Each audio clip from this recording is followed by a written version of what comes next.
We're going to extend this empathy workout to 90 minutes to allow space for us to really get into discussion together and to meet one another. So to kick it off, we're going to start with the happy hour edition. I just need a volunteer. Let's see. I know we got some OGs on here. Maybe Carol, would you be down to help us lead this off? For sure. Let's do it. Carol, thank you. This is Carol's third empathy workout. Yes. Thank you so much for your continued support. All right, so let's lead it off. You want to tell me when to stop? Stop, Michael. Let's do that one. That's good. Oh, it's an amazing one to lead it off, Carol. Let's celebrate you. Tell us 3 big wins you had this week. Well, one of the bigger wins that I had this week was that I work at a nonprofit that reports on public education in North Carolina, and I was able to connect with this amazing leader of an English learner network that exists in the state. And she is extremely excited, and it was basically a connection for me to interview all of the amazing ESL teachers that are across the state. So I'm excited about that opportunity. And another win is I made this very bomb cinnamon roll recipe. It's an apple caramel cinnamon roll. Did not burn it, did not turn out dry. Makes me very happy. And I had to share the goodies away because they were dangerously good. You know, the type of ones that you're just like, I can't keep all of these suckers in my home because I'm going to go into a sugar coma. So I was also able to connect with some people that I hadn't been able to for a while, you know, masked and distance and everything, but sharing the goods and also being able to see the goods, seeing the people that I hadn't seen for a while. I also considered that a win this week. Oh, wow. I love that. So good, amazing community through work, some good nourishment, which you crushed, and then getting the opportunity to connect with some people you care about. I love that. That's an amazing way to lead us off. Thank you, Carol. All right, let's see if we can get one more before we kick off the program. Maybe someone new.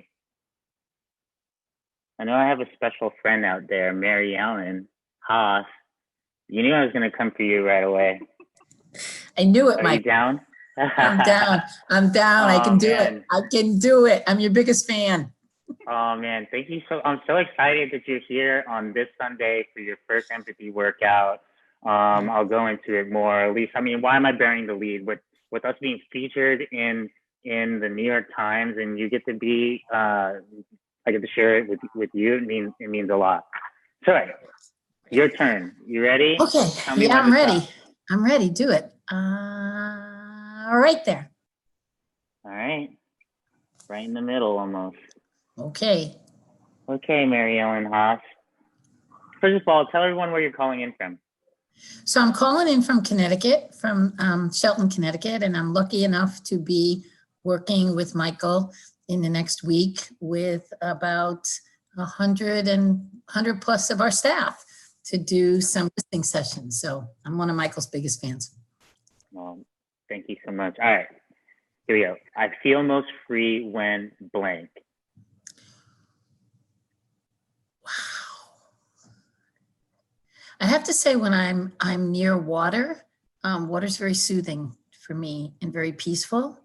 And I'm starting to learn through this bizarre experience of the pandemic that I actually feel somewhat free when I'm alone. And I'm a person who has energy that is only enhanced when I'm around a lot of people. This kind of forced me into a place, obviously forced all of us into a place where we spend more alone time. And that's been freeing to me, if that makes sense. I'm glad you've been able to find that and find that additional awareness. Well, Mary Ellen Haas, welcome. Welcome to Empathy Workout number 3. Everybody, welcome to Empathy Workout number 3. This is, first of all, it's almost like triple the amount of people that were here last week. So snaps to that, first of all, snaps to you all right off the bat. Empathy workout is a idea that we kicked off. We figured we could maybe build a trend around having a dedicated time on Sundays where people come together, where we can learn new tools for empathy for ourselves and for our communities, even for people we have difficult relationships with every Sunday. And, you know, we're just so fortunate to be here today with our partners, Transparent and Black. I can't wait for you to meet them. And this also being, you know, enabled and partially, you know, supported by our partner, Birdie, which is a dating app that matches people based on their personality alignment versus, you know, more shallow things. And they believed in our movement to connect people through meaningful conversations and help to bring this empathy workout together. Those who received the note, you know that we kind of teased today is a very, very special Sunday to us. It's a very special Sunday to me personally as well, for two reasons. This very Sunday last year, 12 months ago, actually on the 19th, today is the 18th. On this very Sunday, I flew out from my home in New York to San Diego, California, with the mission of essentially saving my job that was on the rocks. Partially because I had spent the last 3 months prioritizing myself and family and healing from the loss of the closest family member I had, my older brother, Chris. 3 months later, I flew out to California and I landed and I went to go treat myself to lunch, as you guys know, anyone who's read the article, I like to do on a Sunday, and by myself in San Diego, which I also like to do when I travel. If anyone out there like to do that as well when you travel, grab meals. Cool. So I landed, I grabbed a meal, I grabbed a beer, and I hopped in a car. And I got a phone call from my niece, and I learned that my brother Darren passed away. It was 3 months after I lost my brother Chris. In a stressful time, juggling life and work and family and trying to show up as a leader in all phases of life. And I lost my brother. And fast forward, and exactly a year later, through the work of healing I went through when I lost Chris, and then when Darren lost, when I lost Darren, I immediately I don't know the term, maybe someone else might have it and can type it in, but I went into a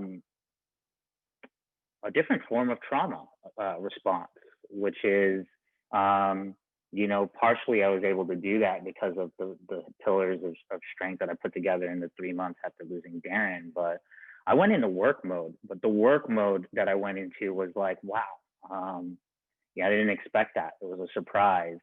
And here I am toiling around all these things that were just like actually like draining me energetically and making me unhealthy. And now 3 months later, another tragedy happened. I learned that these days, these moments, our time is not promised. And I had the inspiration from him. He was very hardworking. He went to the Army. I always kind of revered him as a brother and a good father, really great father. I want to be like him. I still want to be like him. And I used that inspiration and decided that this tool that I had that very few people knew, at that time, maybe we had 1,000 followers on Instagram. We had just released this version called the Happy Hour Edition, which was kind of inspired. It's all 52 questions that are meant to help you tell happy stories. It was inspired by the work on letting go, positive visualization, gratitude that I had to implement in order to survive after losing Chris. Well, I decided that I was going to go out on the road. I was going to go into just really confront my fears. At the time, I had severe anxiety, obviously depressed. I stepped away from the job and I went on the road and started spreading this game. So let's bring you through a really fast chronology here. The point of me telling you that story is the inspiration that I received through the losses and finding a way through healing to honoring the lives of my brothers with my own life. And,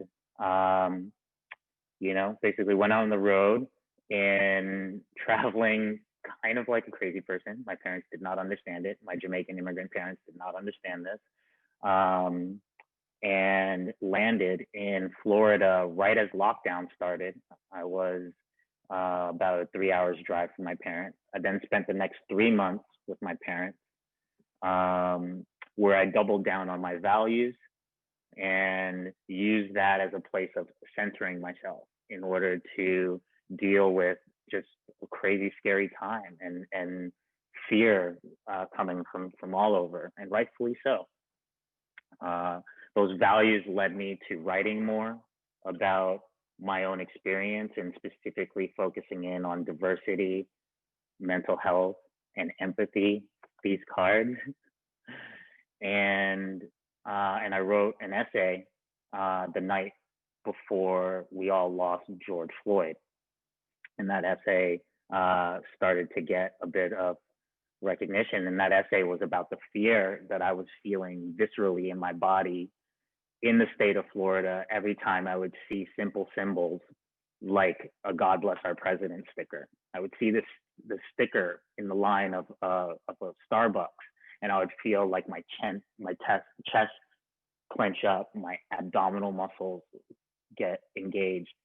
And I just thought it was sad that just like something that simple, because I know the danger that exists in this country when you meet bias in the wrong way. So yeah, from that point forward, somehow, you know, our work started, our Instagram profile started getting more recognition as we leaned into using our platform to speak about Black lives. Our work got the attention of Beyonce, the Queen Bee, and then it kind of took off from there. And we're just so blessed to be here a year later from such insane tragedy, insane trauma. 2 brothers lost, both Black men under the age of 50, to today, where we as a community can gather 41 people, and from this very great blessing that we were able to be afforded to be featured in the New York Times. So thank you all for joining us here for Empathy Workout number 3. More healing spaces for the Black community. But this is really a gathering about collective healing. And with that, I would like to bring my co-host for today up, Yasmine Jameelah, the founder and CEO of Transparent and Black. Welcome. Hi, hello everyone. So I'm going to get a little closer so that way everyone can see me. First, Michael and the entire Actually Curious team, thank you guys so much for having me. So that way we can have this conversation about collective healing, because while the work that we do at Transparent and Black is a space to prioritize healing for Black people, I always enjoy having conversations about healing in general and sharing a little bit more about the work that we do and what got me here. So again, my name is Yasmine Jameelah, and I'm the CEO and founder of Transparent and Black. And a little bit about our specific work is that we are a wellness collective that prioritizes the healing of Black people and that delves into the exploration of intergenerational trauma. But that work is not something that just happened. I find that most people that are very, interested in wellness, typically there is a great deal of trauma that gets them to that place And so really briefly, I'll share with you all some of my wellness journey, what got me here, and how I even found the language to say things like healing spaces, and exploring wellness and having confidence in doing so. A little almost 5 years ago, I had been dealing with a lot of things at the same time. I was starting college. My father was incarcerated. My mother had lost her job, and I had found my way into an abusive relationship. And so all of these things that were happening at the same time, in hindsight, it makes so much sense why I had, so much, grief, so much experience with depression, anxiety. I had a lot of social anxiety. While college for most people is a time where they're having fun and, going to crazy parties, I spent a lot of time in the first 2-3 years of school in my dorm room, isolated. I don't even think my roommate knew that, every weekend when they were going to parties, I was going to visit my father in jail. So it was very difficult for me, and I did not have the language to express those things. And I don't think my family did either, because in terms of what I was taught my experience was supposed to be, being someone who, for all intents and purposes, looked like, someone that did not experience pain. My parents worked really hard to raise me in an environment that they were not raised in. Both my parents were raised in the inner city, and they made sure that I was, able to go to school in the suburbs. So I had a good education. I went to a good college. I moved into school with so much support from the outside of what it looked in terms of, the things that I had, but there was so much pain that I was experiencing on the inside that I did not, again, have the language to express to people. And so that went on until the year before I graduated college. And I didn't really start to explore healing even after my father was able to come home, until I made the decision to leave the abusive relationship that I was in. And the very first thing that I did after I left that relationship was start therapy. And it was such a game changer for me. It is by far the best thing that I ever have done. And in that process, I realized that while I was getting help, while I was getting to a better place mentally, even physically, because while on that journey, I had gained over 100 pounds in college in tandem with all of those things. I had found myself getting to such a better place. And I realized that while I was happier, so many people around me were uncomfortable with the idea of me going to therapy, talking about it, expressing at family functions where we would talk about how, traumatized certain things, had made us, but there was no steps after. And so I realized along the way that therapy was such a tool that I wanted to start talking about it. And so in the process, I started writing, and I started writing about my journey of going to therapy, exploring natural alternatives to weight loss, and reversing symptoms that I had of PCOS and GERD. And still, I didn't have the language for a wellness journey. I just essentially thought that I was just getting my life together. And about 2 years into writing, people had started to really take to my words. And I saw an article wrote of, 20 Black wellness influencers you should follow. And I was like, oh, wellness influencer, like, this is really strange, because again, not having that language, not having the privilege to be raised in an environment where language like wellness journey, healing journey, spaces, for healing, none of those things were taught. And so from there, it was just really important to me for the work to go beyond myself. And in that, I started a wellness brand called Transparent Black Girl, which is the first brand that is a part of our collective in 2018, which was something that was important to me to make sure that Black women knew that they had that space. But again, in a healing journey, you realize that the work is so much more important than just you. And even in terms of, who I am as a woman, that as a Black woman, while that work was wonderful, I felt like it wasn't enough to me just want to create that same safe space for one part of my community. And so then we founded Transparent Black Eye. And as a team, we talked about, the bigger picture of what we wanted to do, even beyond the internet, the physical spaces that we wanted to provide. And so at that point, we decided to form a collective that prioritizes not only trauma, but intergenerational trauma, because I realized on this journey of healing, and even while going to therapy, so many things continued to happen. My mother and my grandmother were both diagnosed with cancer in the same year, after I had finally found a therapist. And then my grandmother died of a very rare cancer, which was called pancreatic cancer.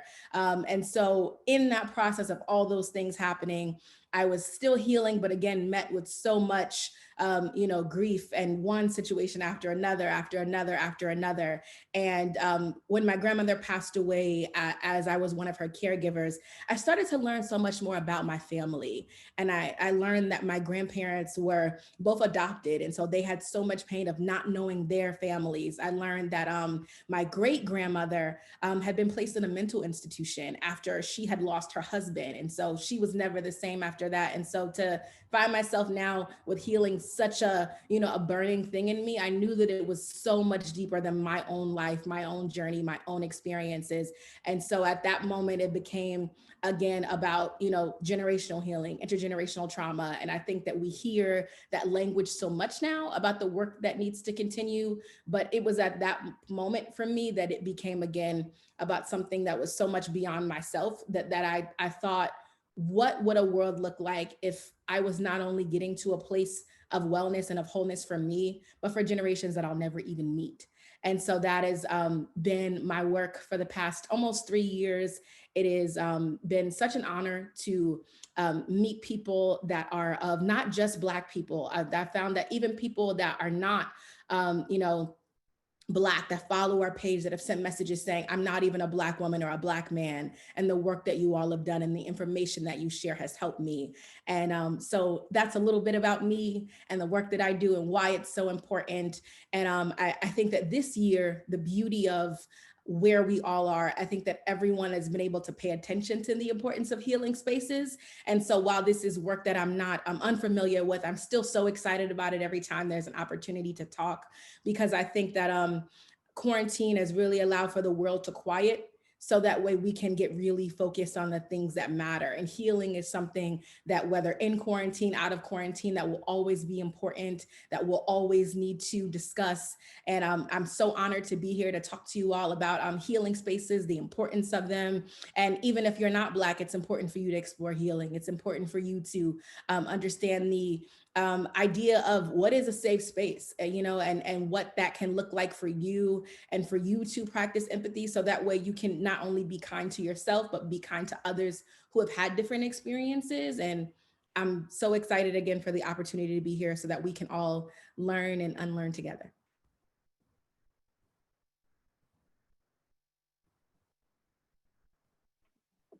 Yasmine, thank you so much. Thank you for sharing your powerful story, and thank you for being a leader and a healer. You're welcome. Everyone, give it up for Yasmine. Thank you. Cool. Oh man, when we had the opportunity to do this event with Yasmine and to have this be a part of our arc about people being able to connect with themselves a bit better in order to connect with others, we just jumped at it. If you haven't already, please follow Transparent and Black, Transparent Black Girl, Transparent Black Guy, Yasmine. Follow them on Instagram. If you're able, donate.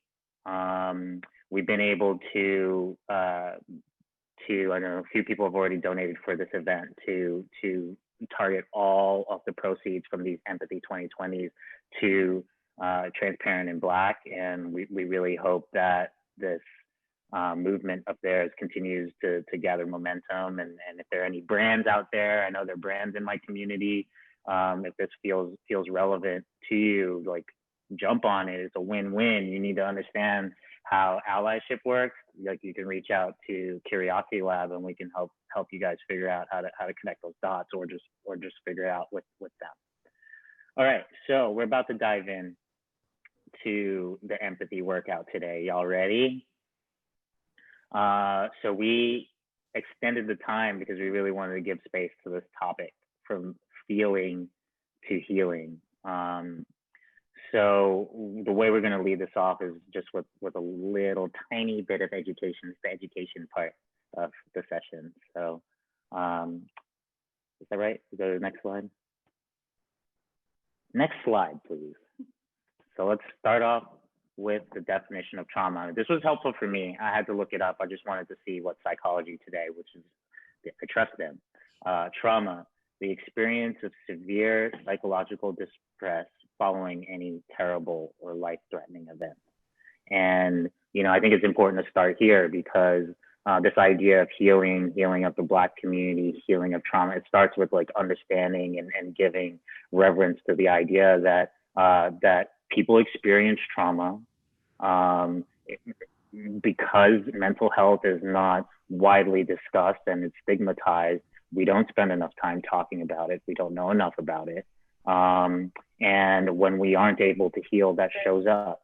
It shows up in future generations. It shows up in our bodies, in our health, and in the way we treat other people. So that's a baseline. We all experience this. So if we can all start to prioritize the importance of identifying trauma and treating it, we're in a good place. Next slide. So the next definition is intergenerational trauma.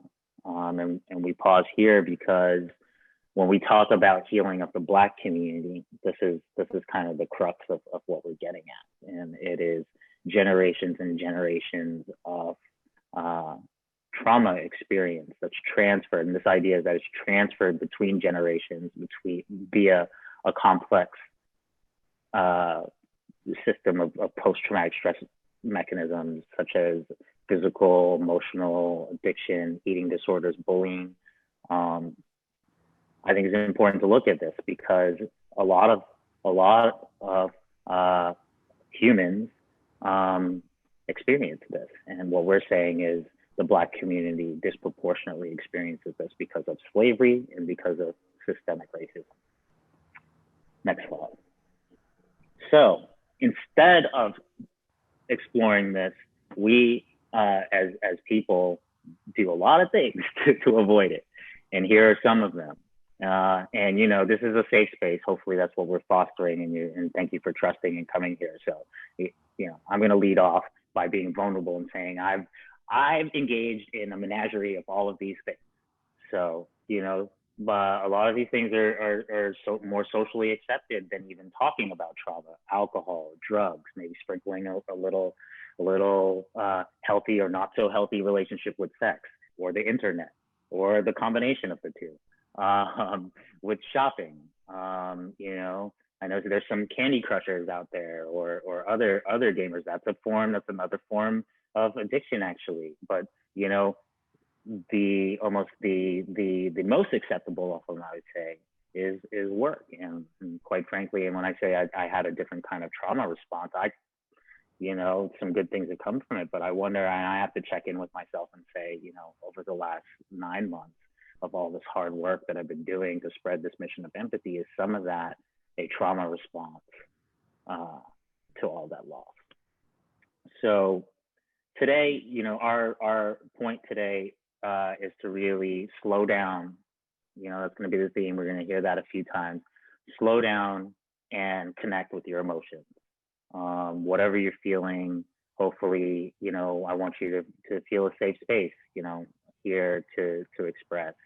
And one of the foundational things we teach when we do any of our workshops, especially corporate workshops, is this. And this is core. This is, if I had to jump all the things I learned and share one key thing, it's this. And it's that we are not often, we spend all of our time on all those other things I said, and sort of so that we don't connect to our actual emotions. So there are 5 key emotions. If you have a pen and a paper or a notepad, I would write these down: joy, anger, sadness, shame, and fear. And I ask you to write these down because when we get into the actual empathy workout, where we start to strengthen our empathy muscles, we're gonna ask you to actually share how the question makes you feel using these 5 core emotions before you answer it. And that's just going to be, that's a little trick for you. If you're feeling something in your body because a situation is triggering you, one thing that you can do is remember these 5 core emotions and ask yourself, am I experiencing one of these? And that'll allow you to connect to what we call somatic your somatic empathy, what's happening in your body, your emotional response, to an intellectual understanding, like that will just strengthen your ability to react when you experience these more difficult ones outside of joy again. Okay. So with that, we're so proud. This is also a first for the empathy workouts. One of our community members who we met through the work is coming up, and she's going to lead us through a grounding exercise. I'd like to welcome Sinead, the wonderful multidisciplinary performer, Sinead, to the stage to lead us in a grounding exercise before we kick off the workshop game. This is where you get your Palo Santo out if you have it, or any kind of like relaxation stuff that you have. Hi, everyone. Happy Sunday. Thank you to Michael. Thank you to Yasmine. Incredible everything that's happening here today. I'm just really glad to be a part. Let me just start off by giving you a few things about myself. My name is Sinead. I am a first-generation Caribbean American multidisciplinary artist. Some of my expressions are movement, music, theater, writing, visual art, plethora of things. One of my favorite things that I think I'm really excited about in terms of actually curious and what Michael is offering is the opportunity to communicate and the opportunity we have to experience what we can create based off these conversations. I think the most important and the most impactful conversation that I can have is the relationship or the conversation between me and my body. As a mover, I found a very profound and strong connection to my body. You know, when things or when my body's trying to warn me of something, my feet tingle. When I feel something feels inauthentic, my gut will start to move. It's very I try to be as connected to my body because the body will always tell you the truth. And I think when we talk about safe spaces for Black people, but for people overall, I've come to realize that many people miss the most important space of all, which is the internal and emotional body, the inner space inside of us. Trauma doesn't just impact our outside world, it impacts our internal world as well. So how do you find safety outside when you can't even find a safe haven or a safe zone for the world that's spinning around you or inside of you? So I think, Michael, you were talking about being in Florida. I'm actually on a creative retreat in Florida. I kind of just randomly booked a ticket and just came to Florida to just recollect and replenish my spirits because, New York is getting a bit hectic now. And as it gets colder, things are gonna shift. And so I came out here and I've been on a 2 to 3 year journey myself, trying to revitalize and revolutionize who I am internally. And because of that work that I've been doing on healing my inside, I'm in a hotel where there are a lot of people around who are actually triggers to my safety. You were saying that when you were here, you were seeing Trump signs, and I'm literally in a hotel where there's, I think, a convention going on, and I had no idea. So having to find that safe space is so vital to me right now. So I wanted to propel all of you and offer you some things that I've been doing for myself while I've been here, but also just in my life to help me check in with who I am and revolutionize who I am to myself in order to put that out into the external world. So if everybody can close their eyes, we're going to take 3 deep breaths, and then I'm just going to say some phrases to you, and all you're going to do is repeat them to yourself. This is a conversation that I would really want you to take inwards. This is for you and your body. Our body is our strongest tool, and we have to do whatever we can at the moment to strengthen all of our tool sets. So everyone close their eyes, and we're going to take 3 deep breaths. Just follow me. Deep breath number 1.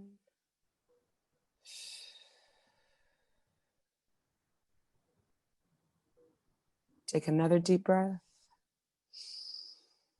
Fill up as much of your chest as you can with air. Hold it for a little and release.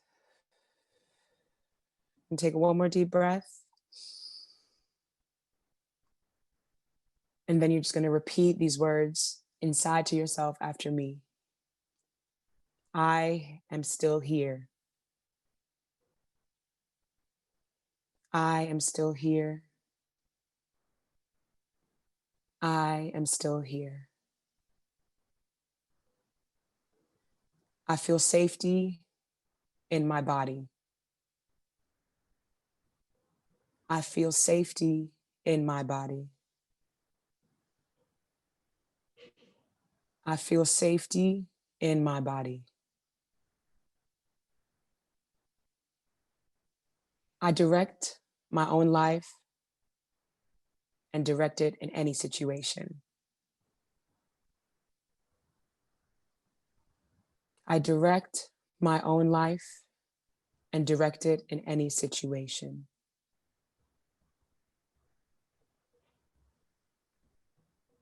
I love and let go of who I was then.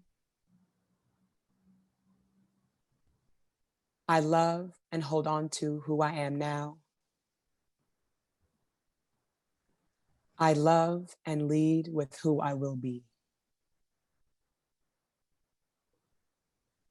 I speak honestly and openly and non-judgmentally to my body. Say that one again. I speak honestly, openly, and non-judgmentally to my body. I see me. I see me. I see me. And then our last phrase, I understand that I am for me and always will be. I understand that I am for me and always will be. I'm going to take 3 more deep breaths, starting with 1.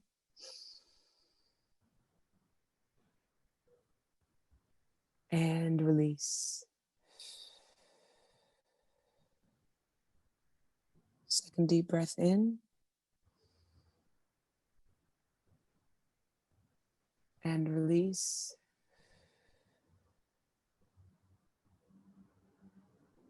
And final deep breath in.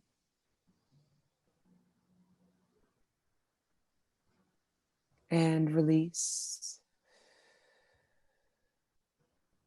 And just sit with all of those thoughts and sentiments for yourself for a moment.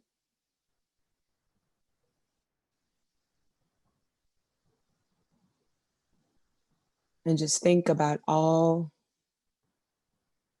of everything you've been through, about the journey that you've taken up until this very point. Everyone is in this room and in this space because we all believe in the healing of not just ourselves, but the world at large. And I really want to thank everybody for joining today and for allowing me to help be a part of this moment and experience with you.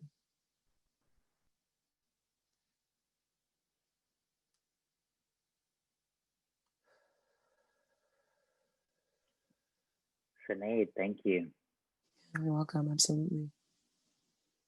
Thank you for sharing some time and in between your creative retreat with us, your personal healing to get involved in some collective healing.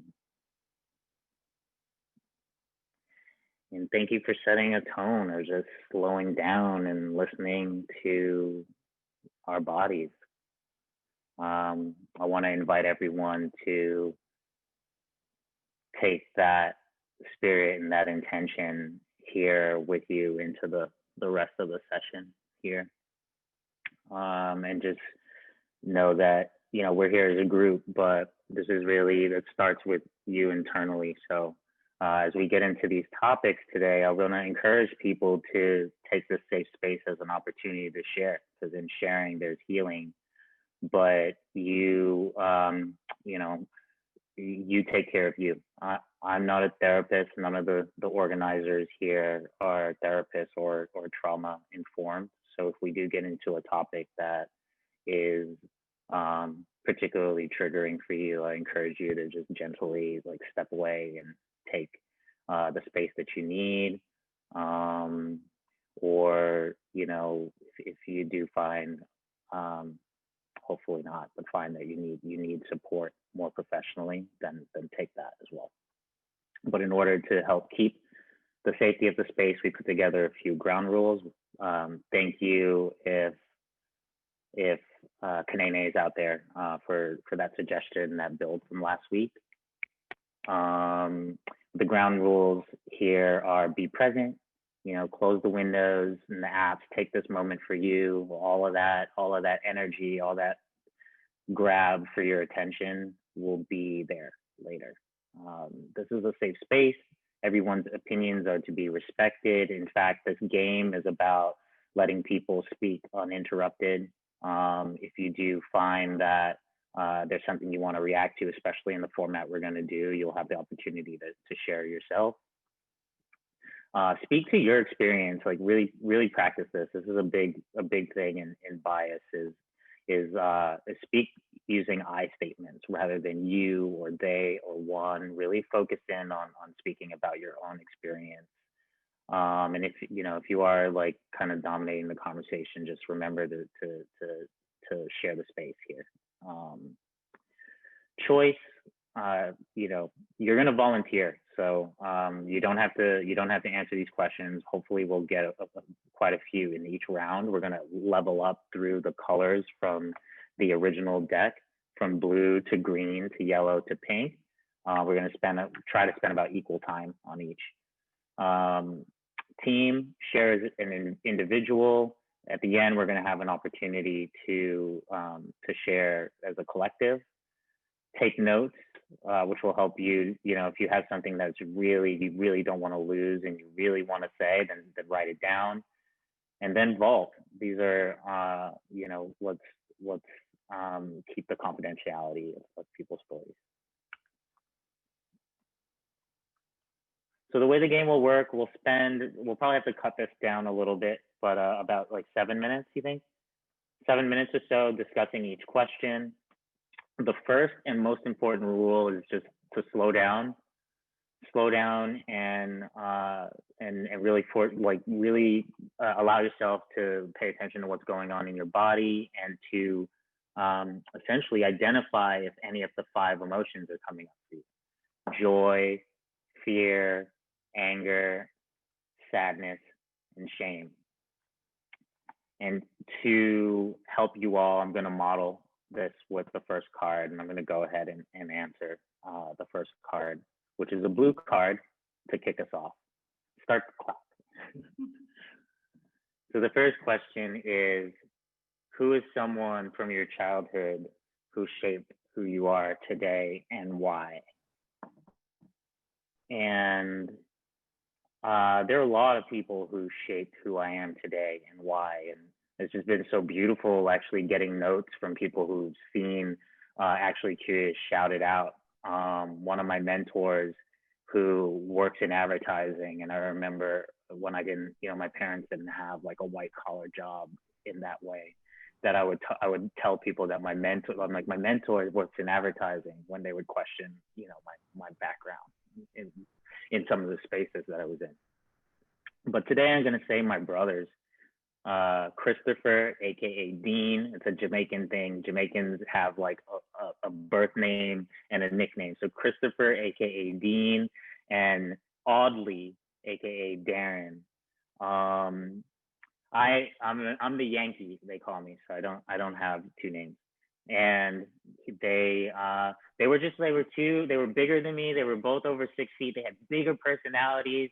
And I'm kind of like a medium guy with a medium personality as a result of like being in their reflection. But I love them and I channel them in my work, and I'm just really grateful to share a little bit of myself with everyone else, and to use the inspiration that they've given to do so. Who's up? So yeah, we're gonna treat this like popcorn style. We've got probably like, I don't know, hopefully I didn't take too much time, but we're gonna spend, so you just talk someone, we have 5 minutes left. I'll go. All right, Yasmine, let's hear it. Sure. So I'd say my dad. For me, I think that while so many people can often look at their parents and judge their experiences really harshly, I'd like to say to myself that my father and his experiences have been so much of the driving force for me to seek out healing.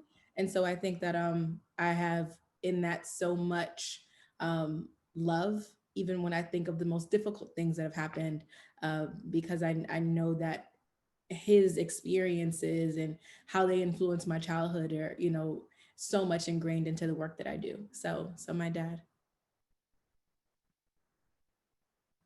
Thanks for sharing, Yasmine. That's special.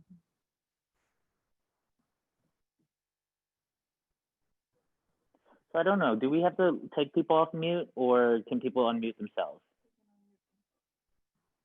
I can share. I just tested your question, and we can turn ourselves off mute. I'm Ryan, and Welcome, Ryan. Thank you. Thanks. It's great to be here. I was looking at my list of 5 feelings too, and I,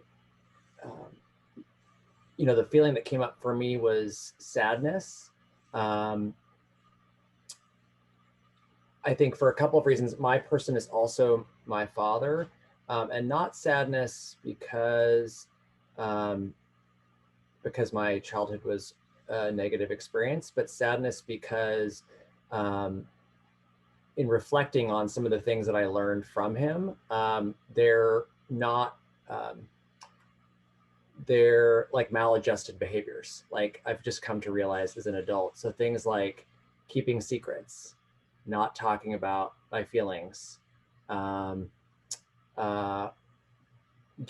deriving a lot of satisfaction from work and from a lot of my worth, my sense of worth from my work, but also some really amazing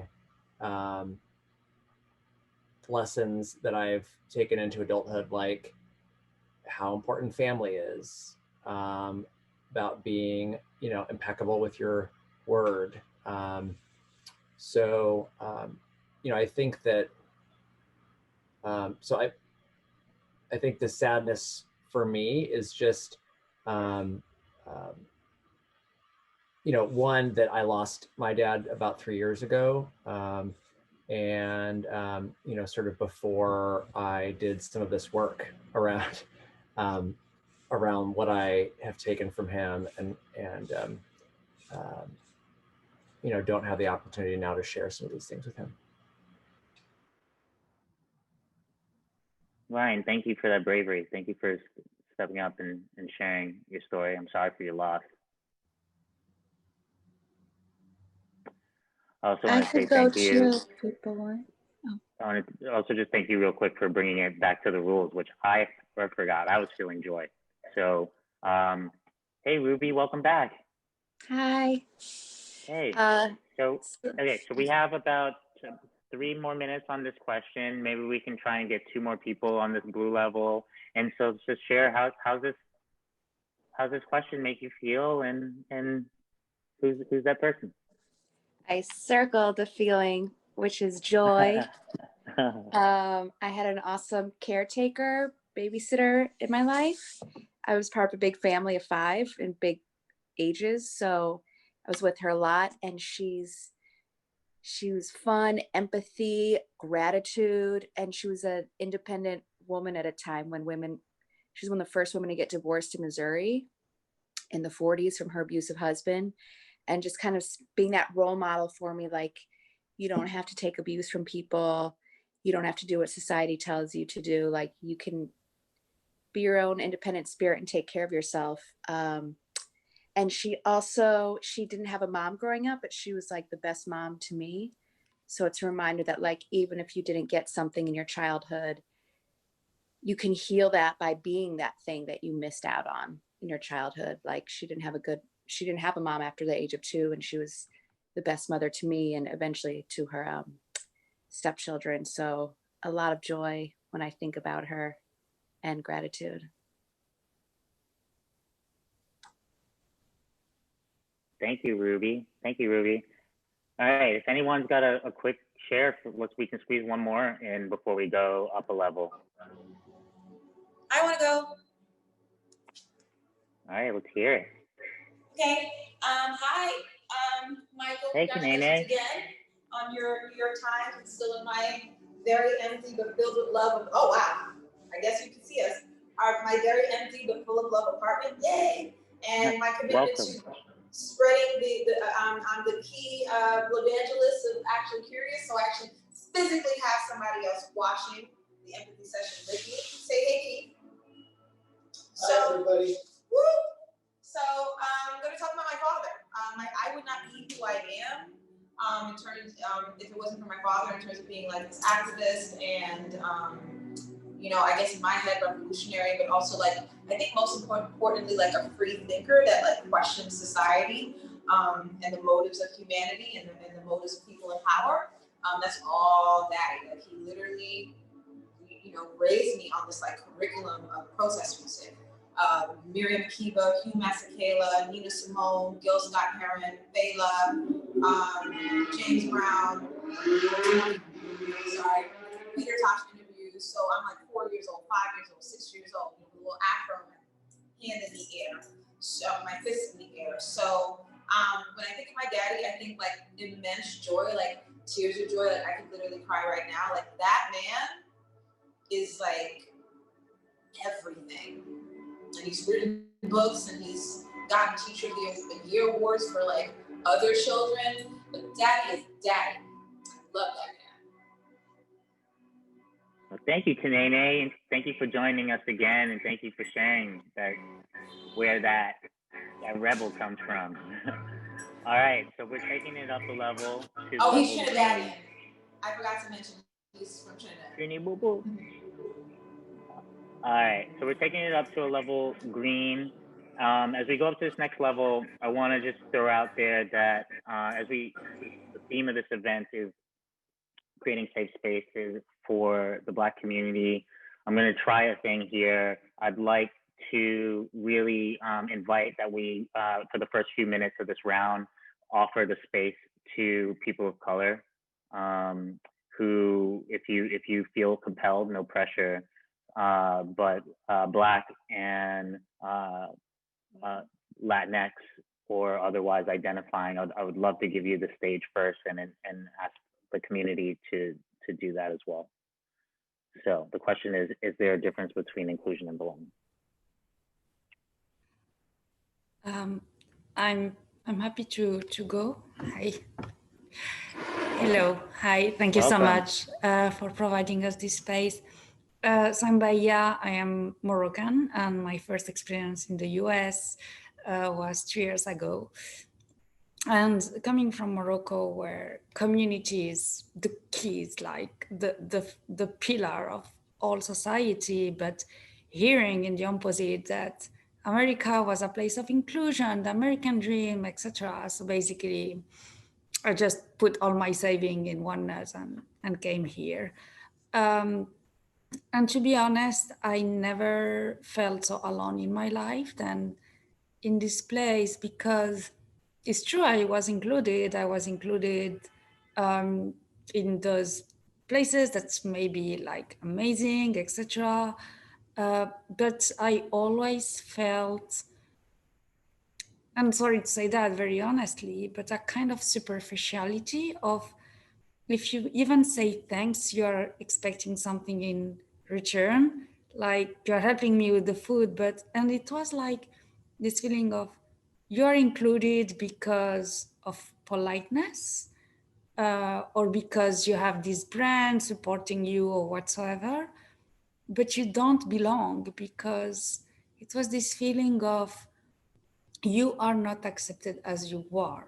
I was not accepted for being a woman. I was not accepted for being Muslim. I was not accepted for being from a lower background, from a poor background. So The fact of saying, yeah, I grew up in a house without access to electricity, without access to potable water, and you're very nice to invite me to French champagne, and that doesn't make me feel included, because at the end of the day, you're including me at the table, but I don't belong, and you don't feel me belonging, because the way that I can give you back to your amazing caviar for me is a thank you, and helping you to clean the dishes.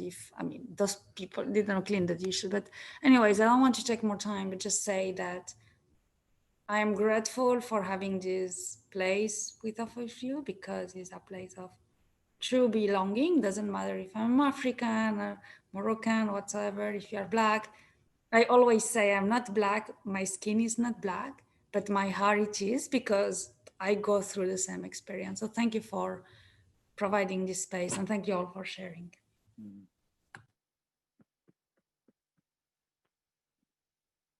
I'd like to go off the heels of that.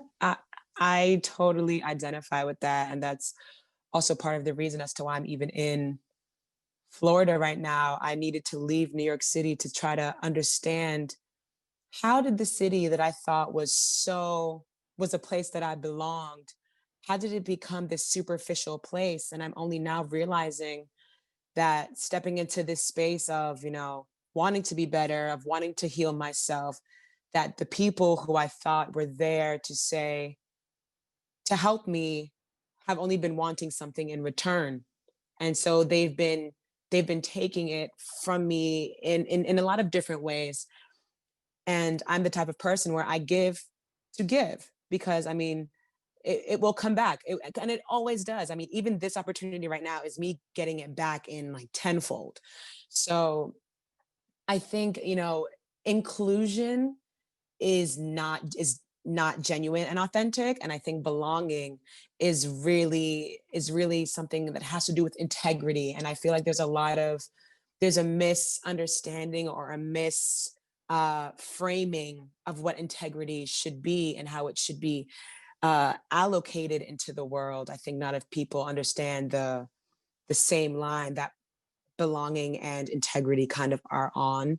So I'm kind of going through my own journey with this as well. And I find, again, that helping myself connect to my body, heal myself from traumas, and taking the opportunity to communicate with people and have very difficult conversations and building myself up to be a better person helps me belong with me all the time, always. And then which helps, spill out to the people who really are authentic and, who actually believe in the idea of community, because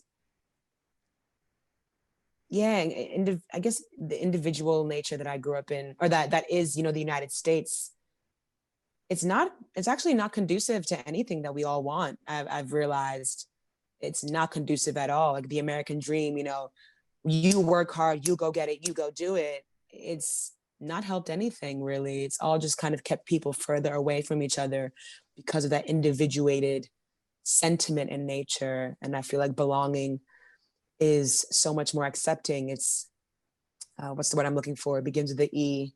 I can't think of it right now, but it's more encompassing than it is with, being alone. And that's my thoughts. So I'd like to share. I definitely think that one more this round, and then we'll go up. Who we got? I'll go. No, sorry, I heard someone was sharing. That was me. Oh, sorry. My bad. There's that many blocks.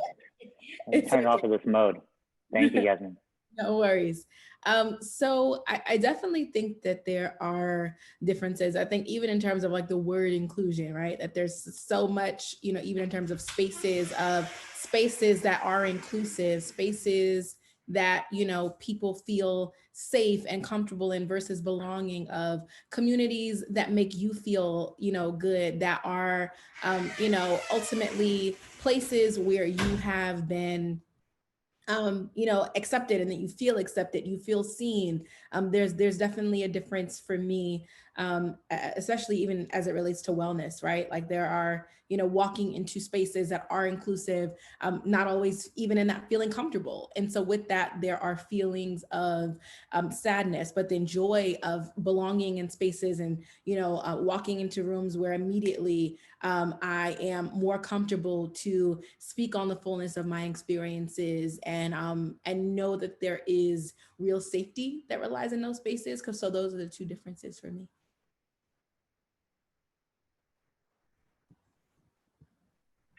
Thank you, Yasmine. That was, I think, an amazing close and a good transition to our next question. I'll just do that with a personal share, which kind of bridges the two things that you were saying for me, which is one thing that I'm grateful to have awareness of is how much was the work I needed to do within myself to feel like I belonged everywhere. To unprogram any narratives I had in my head or experiences that I didn't have the maturity or the confidence or the guidance or to know that does not define me, to shatter those narratives and to show up loving myself everywhere. And I think, for my part, I'm always self-critical. That had an influence on how I might have shown up and projected when I went into wellness spaces. But my biggest thing that I ask everyone is to, have an open mind, to hear people's stories and just accept it for what they're sharing, because they wouldn't be sharing it in a safe space if it wasn't real for them. And then let it marinate versus trying to project, anything you might have. And so our next question, I think, is important for me, and I'll just answer it on our way in. Have you ever experienced discrimination? How did you feel in that moment? Right now, my emotion, my feeling is calm.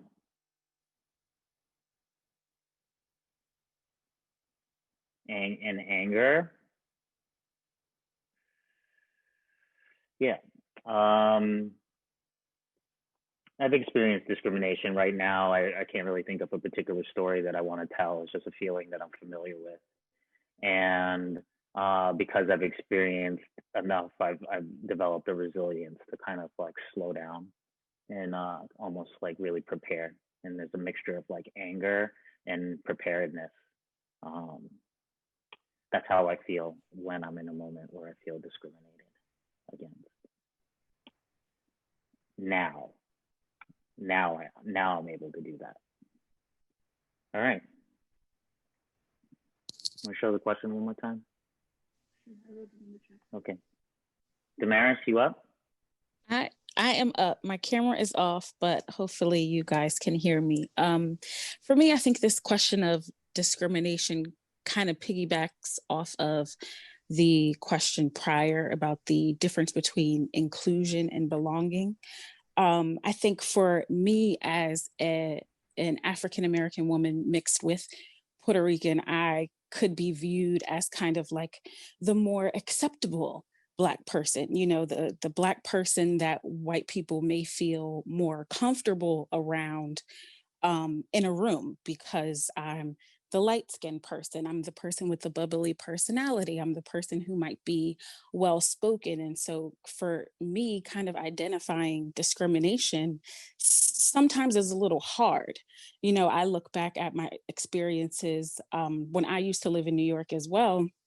And I used to work in publishing and public relations, and that field and that industry is so dominated by predominantly white women. And coming from different backgrounds than these other, white girls who, who I worked parallel to, who, they could they could be an intern at Glamour magazine for 3 years, getting paid $50 a month. And they could put in that time and that dedication so that when a position became available, they would be first up. But me coming from a different background, I can't live off of $50 a month. Like, I've got to work. So I actually had to turn down an internship at Teen Vogue because what was I going to do? How was I going to pay my bills if I took the time to take this opportunity that was presented to me? So I think sometimes discrimination is not so blatant and in your face, but it's things like that. It's not having the same opportunity, not being able to, take a $50 a month internship in something, in a field that I was really, really passionate about, but had to make a difficult decision to say and email Eva Chen and say, I cannot take this position right now. And so for me, the feeling behind that, looking back at it, is anger. But I think right now there's growth in that, and just being able to look back at it and recognize that, that was a form of discrimination. But how can we turn those things around? I can so relate.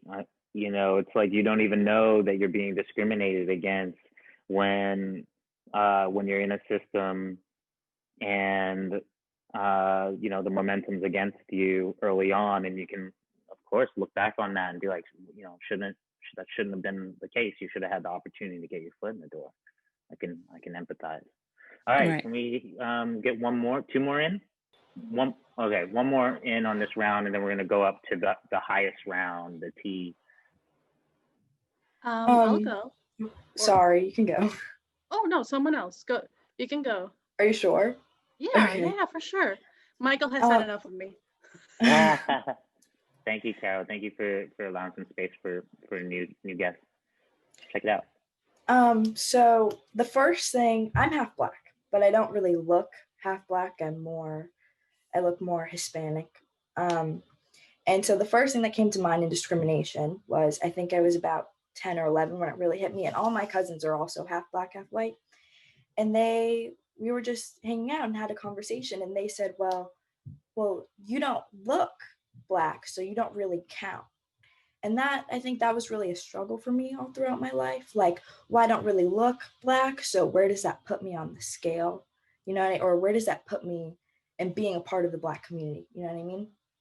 And I think that was the first time it really hit me. Like, well, I don't look like you, but I am you. So where do I fit in? Where do I belong? And part of that community. You know what I mean?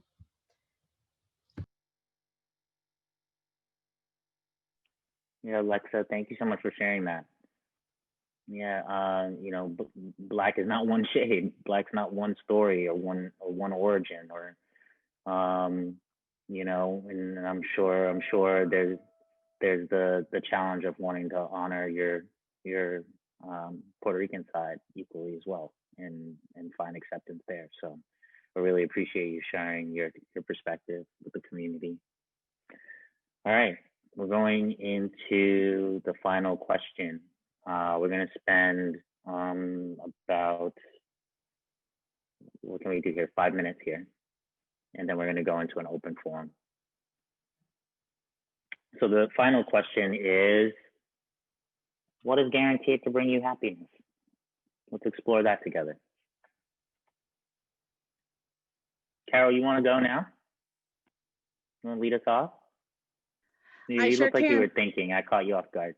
So not so much thinking. I have my little kitty on my lap right now, and she just turned around to give me her belly, so I was scratching it. I'm glad that you thought that I was deep in thought. I'm glad that everyone on my Zoom calls thinks I'm deep in thought. That sounds like happiness if I've ever heard it. So belly rub. If we're going to link it to the question, I would say that, what was the question again? Where do you find your true happiness? Lost in a belly rub. That's my answer. What is guaranteed to bring you happiness? Thank you. I would have to say that, connecting it to right now, because I was just thinking how thankful I am to have this baby girl give me her tummy. What guarantees me happiness is those small, simple moments that make life bearable.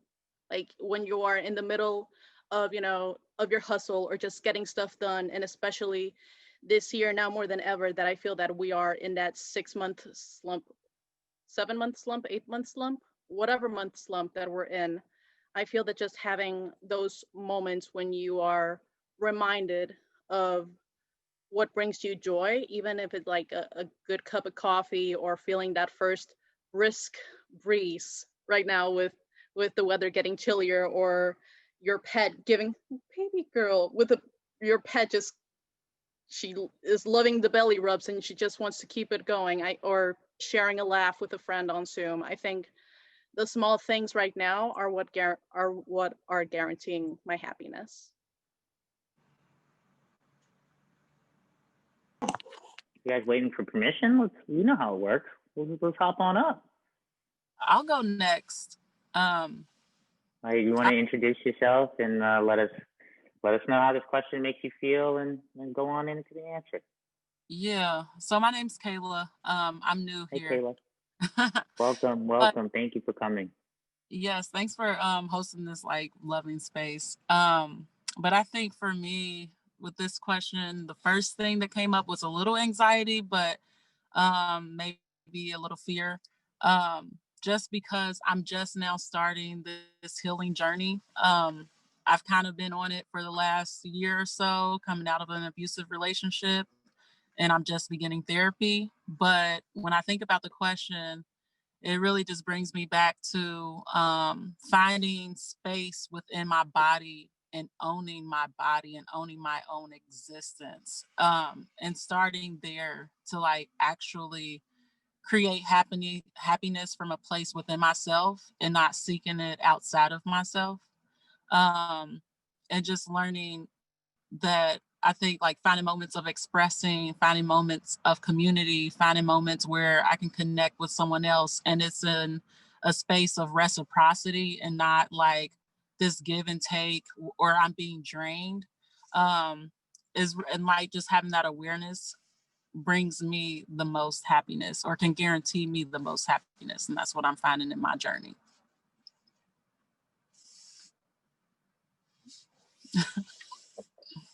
I love that.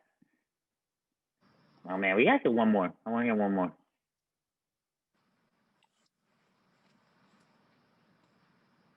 Hi, Mike. It's Tanisha.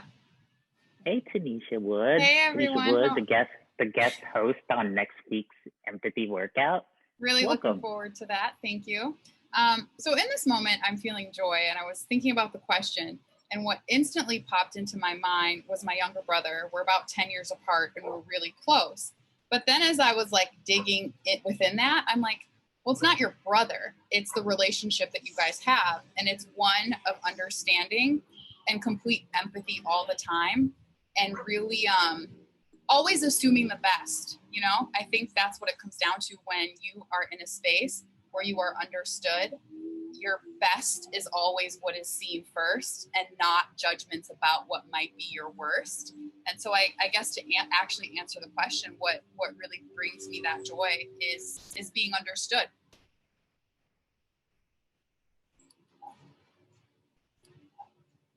Woo! Amazing. We did not plan that at all.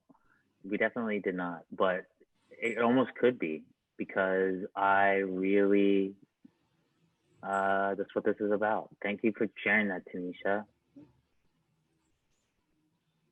Tanisha and I have had quite a bit of time to like kind of go back and forth on concepts. So I hope I'm falling into that understanding place. Yes, you definitely are.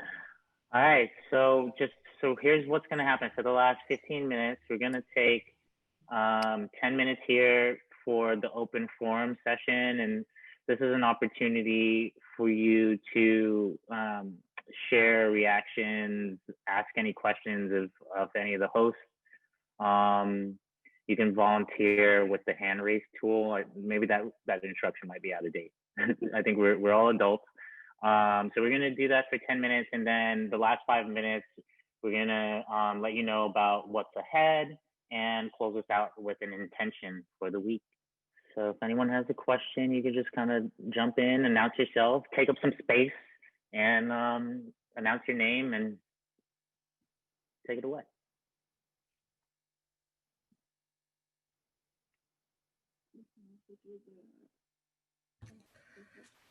Or yeah, another prompt can be if there's something you'd like support on, or you just want to share, close your eyes and throw a dart and share whatever comes up. It's really up to you. Michael, I don't know. Thank you, Jane. Yeah, Susie. Go ahead. I don't know if this is an appropriate question, but I'm curious about how transparent got to be the frame and what it means. Transparent and black? Yeah. Yasmine, you want to take that one? Sure. So I for me, the first brand that started was Transparent Black Girl. And so something that I am and I have always been is very transparent. I've always been outspoken. I've always been someone that spoke her mind. And in terms of my experience as a writer, that was the number one thing that people thank me for, was my transparency. And so for me, while that was something that people thanked me for, it had been my experience as a Black American that culturally, we are not taught to be transparent. We're not taught to be vulnerable. We are taught to suppress and move forward because our ancestors did not have the privilege to be transparent and sharing the fullness of themselves and their thoughts. And so that for me has been something that's really important that I wanted to continue to drive home because transparency is wellness and healing as well. So hopefully that gives you a little bit of knowledge on that, Susie. Thank you. You're very welcome. I had a question for the hosts, and yeah. Sorry. Please do. Please do. So the question is, knowing that you have all go through those moments of very difficult, challenging, etc., and you are still here today, and especially here healing other people and sharing your mission and seeing that after the well-deserved feature in the New York Times, more people are joining. How are you feeling about healing our other people, and how do you see also this affecting your own healing? And then I know that you are going to share next steps, but I would love, I'm looking forward to hearing what you are thinking more and how to ensure that you commit to what you aim to do despite having more and more people perhaps joining you. So the first question will be, how does that feel looking back 1 year ago, for example, for you, Michael, and looking today where you are at? Like healing 40 people on a Sunday and a sunny Sunday, which is very hard. So yeah. Well, I really love that question. Thank you so much. And it's really flattering because I don't know that I would walk out of this door today and say that I'm healing people, but I hope I am helping to create a space where people can find their healing. And I hope that me sharing my stories of my own healing helps people open up the inspiration to start trying things out, whether it be the things that, that we recommend, like not recommend, but share through our stories or others. But the reason I really love that question is it took, there were quite a few steps to being able to come here to hold this space. Like I mentioned, when in October, when my brother Darren passed away, I was feeling extreme anxiety and depression from essentially what was first a failing, what felt like a failing by everyone, by traditional standards or narratives, business, prior to all of those losses. And I didn't even want to be around people. And part of the reason I even decided to go out on the road was, I decided to commit really in a totalitarian way to positive mindset, to commit to letting go of past narratives, to commit to identifying if it's, you know, even friends or family or like even my parents. Like I had to that's where a lot of the negative narrative stuff starts. So I had to like confront that over and over again with my parents until now. Like my mom when I was leaving Florida, my mom said that she actually was going to look into getting a therapist. And then the other day she said to me, because my mom, if any of you guys bought cards, my mom and dad do the shipping. It's like a real family business over here. They do the shipping. And the orders were coming in, and my mom sent me a text on WhatsApp, which she's new to, where she goes, oh, I have anxiety in my belly, in my upper abdomen. She's like now being able to connect, you know, her emotions to her body, which just like I just had to put the phone down and almost like shed a tear, you know, because that is so far from 9 months ago. So at the beginning of the summer, I started doing lives and trying to take this like on the road thing to the digital, and it freaked me out. I couldn't do it. It was like it was so much energy, even like as an introvert, getting to the idea of going live on the internet, that it would burn me out. And I had to really build up a resolve. So today, I picked this time because I knew it would work well for me and for other people, to be able to do consistently. Right now, we only committed to 1 month, which we're like, let's invest of our bodies and of our energies in spreading empathy for October. Like it's so important right now. So there was this like intentionality about it.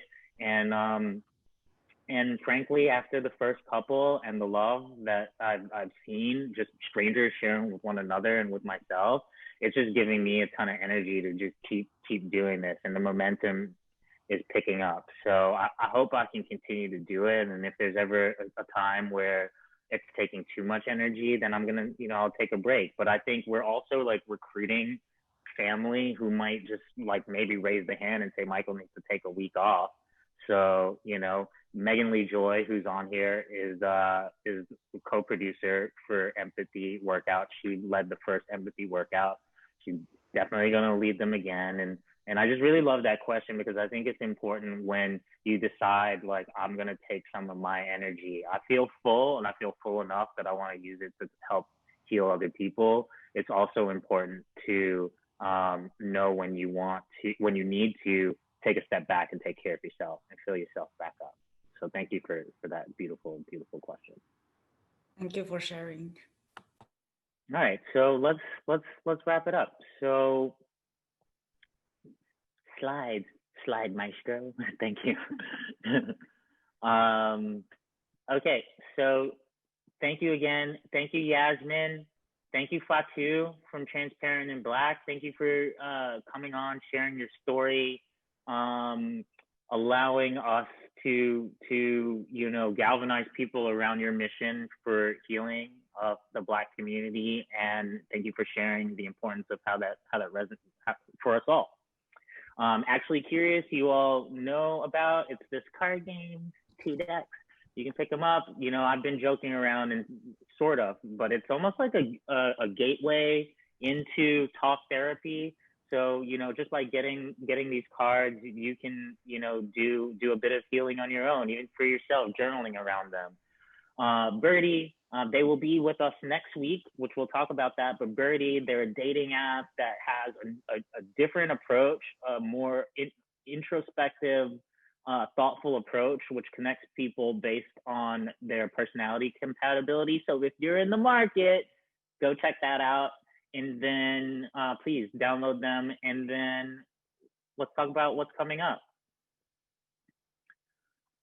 So like I said, next week, you met Tanisha briefly here, but Tanisha Wood is going to be my esteemed co-host for next week. Know You, Love You, Be You. Tanisha is a dating coach, a podcast host, a matchmaker. She's just like way deep in the business of love and connection, and is my ally in helping you all to understand the importance of really understanding yourself if you're meant to find that right partner.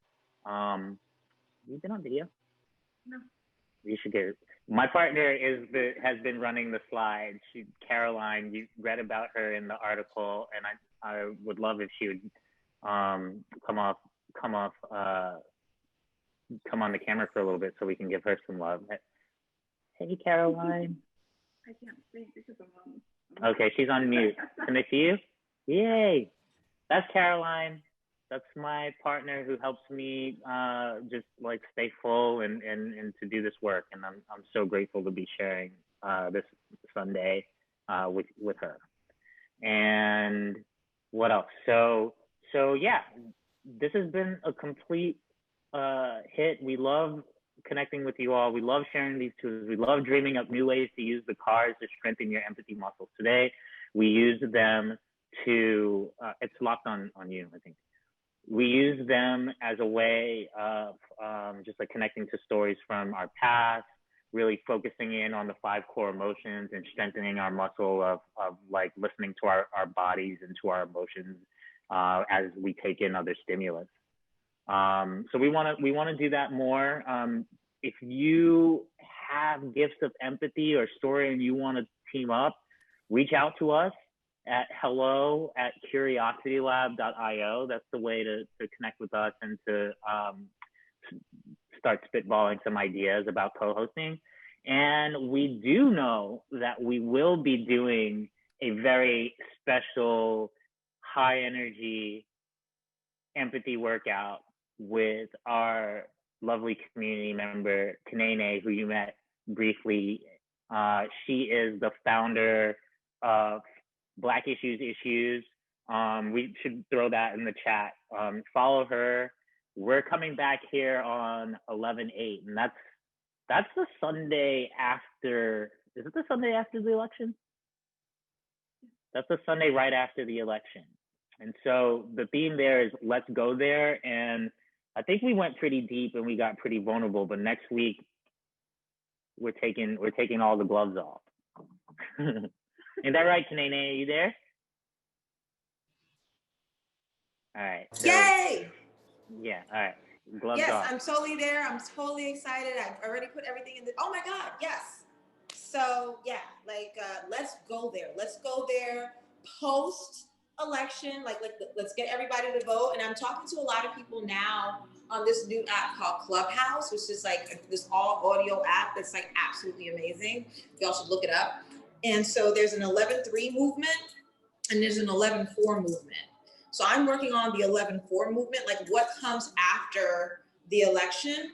And also, I think that poll watching is going to be the next cop watch. And so the energy is get people out to vote, but also get people out to fully charge their phones to videotape what is happening on election day with voter intimidation and other tactics to suppress the vote. So poll watch is the next cop watch. 11/8 Black Issues with Actually Curious Empathy Workout. Let's go there. Let's go there. Let's go there. You heard it better than me. She's got a better vision already for what this is going to be than I do. All right. So let's close it out, everybody. I invite you to get into a relaxed position, return to your presence. We're going to do what we do every week, which is close out with an intention for the week. And that intention this week is, this week, I contemplate what it means to heal. So join me in one deep breath and out. This week, as I leave this space, a space of strangers gathered in safety, I know there is an abundance of love all around us and always through us, enough to soothe any pain. We have all we need to heal ourselves, our peers, our planet. Healing starts from within. So as I revisit my pains or encounter a surprise or an irritant or ugliness in others. I know that we all feel pain, and we all can find and create healing. Thank you, everybody. Thank you for joining Empathy Workout number 3. Thank you. Cue the music, Maestro. Thank We got some you. exit music for you this time. Thank you, everybody. I hope to see you next week. Thank you Thank so you. much. You will be I'm there. gonna close out with a tune from Sinead. Thank you for your beautiful music, Sinead. Oh, meditation. Yes, go bop, y'all. Go bop. Thank y'all. 528 hertz. Love. Let's link that up. Put that link in the chat. Oh, let's see if I have enough time to do that. Hold on. Download the track. Super fast. Because it's on my iPad and I have to do it on my phone. Thank you for spending part of your Sunday with us, everybody. I think I can do it. iPhone, iCloud, I can cut and paste in one device, and it pastes in the other, in theory. Yes, it does. Woohoo! What's so funny? Have a wonderful Sunday, everybody, and a beautiful week. I hope to see you next week. Know you, love you, be you. Follow us on Instagram at Actually Curious. Feel free to drop me a note. Love all the messages, and I'm going to be taking my time to get those responses out over the next couple days. So just be patient with me.